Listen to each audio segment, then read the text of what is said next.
Greetings everyone, WolfinZ here, your favorite furry film nerd. Or so I hope.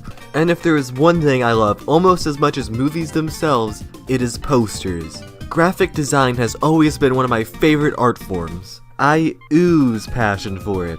Ew, that sounds kinda gross. So believe me when I say that most movie posters suck balls. Hollywood has some really low standards for poster designs.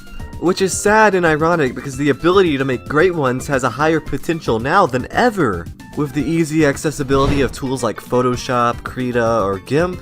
But all of that potential is being wasted by boring, tried and true templates.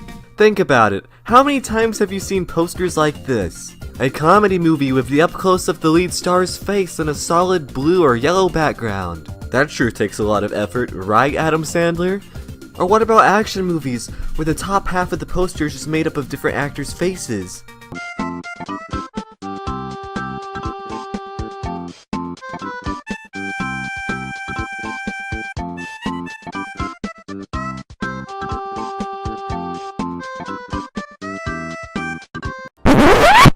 Now, I'm not saying that having a boring poster makes any of these movies bad, but it certainly doesn't make me want to see them.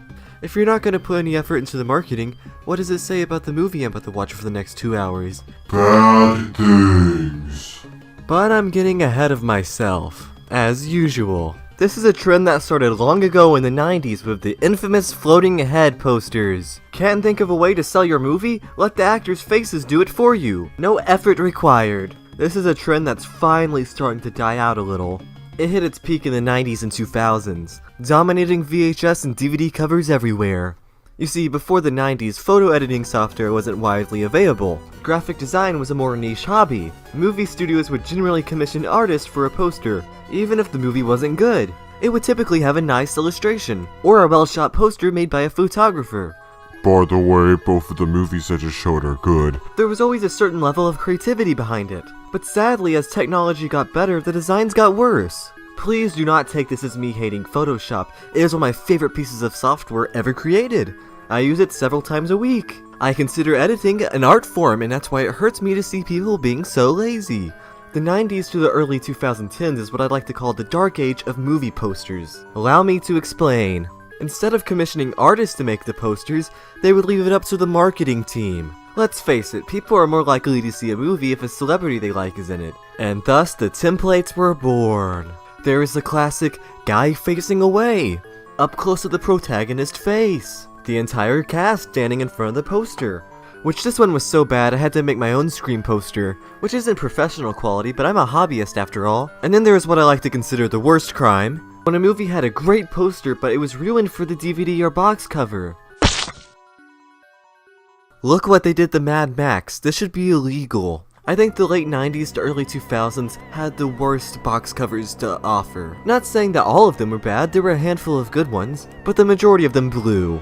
You could say don't judge a book by a cover, which is true, but I'm still gonna judge a cover by its cover. As somebody who likes to make designs in their spare time, mine are far from perfect, but I have far from a budget. I expect something better from the professionals. They should make something that genuinely impresses me. Especially with all the money that goes towards marketing these days. I see better edits from people on social media all of the time.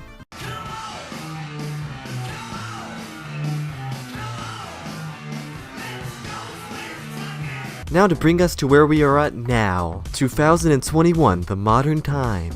As of this video, of course, I am not a wizard, I am a wolf. During the mid-2010s, people got really angry with how boring movie posters had become. Good Bad Flicks made the best video possible on this subject. I'll link it in the description below, but I think things have changed since then.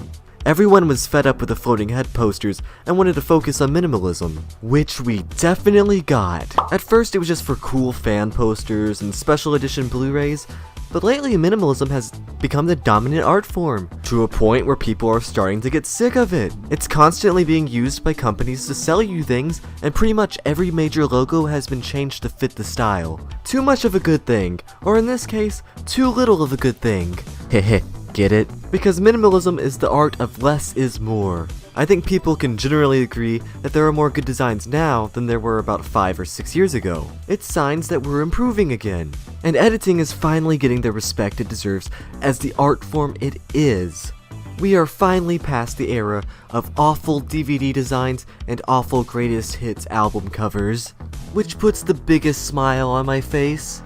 To make things clear, I am not saying that all classic movie posters had good designs. There are some really bad ones I want to rip into, and I'm not saying that all the movie posters from the 90s and 2000s are bad either. There are definitely some really good ones that stand out. There's exceptions to everything, and that's something that's important to know. But the stuff passionate fans make on social media makes what the companies make look like shit. Make sure to support your small creators. Where the big studios fell, they will always be there. Speaking of which, you should subscribe to my channel. I do reviews and topic videos like this at least once every 2 weeks. I keep growing and you know you don't want to miss out on this action. Also, thanks for the shout out, Lone Wolf.